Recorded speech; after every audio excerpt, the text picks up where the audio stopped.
Kazandaydım ballarım mert. Biz köp söylüyoruz dep çeştik. Gece TikTok'ta renk geçirip kettik. Bittasi. Bizdeki Egiz edi. Kurs yaxshi o'qil, kecha slava edi-chi. Kızlar ham konkurslar qilsa kerak. Ko'rdinglar-da jigitlar. Bu ko'pmi? Buni almashtirib qo'y. Buni almashtirishadi. Mayda melish bog'lar. Yaxshilar. Bor ekan.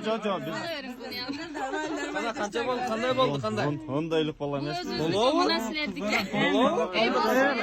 Barambar hozir kecha. Hozirlar ey. Qarangizlar, kecha qanday maytlarda qanday nimalar. Ko'rgan odamlar Barbar aka. o'sha joqlarni ham qarangizlar-da. Normalniy kecha. Qanday bo'ldi? Balov? Ya bular kuya bola kutib qoldi. Qara, usulni bilan Egiz dedingiz mana, egiz bo'ldi mana.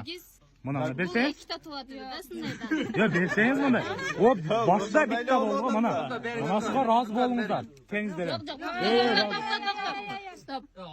Sizlarning kuchinglar ko'p, biroq ya bo'ldi, biz bunday kuchga savoy qo'yingizlar. Ekoni berdik. Ya prosta sizga qiynalganingizlar o'tamiz. Bunani berib. 100lik ber ha. $500 ketdi. Bo'ldi. Qo'yingizlar ham bo'ldi. Ya qo'yingizlar. Ey qo'yingizlar jingizlar. Baraka qilaylik qo'yingizlar. Biz sizlarga bitta tashadik. Jengilari bo'lib, aslar shuncha erkak bitta bilan berib. Ha, shundaylar. Hozir o'qib turing.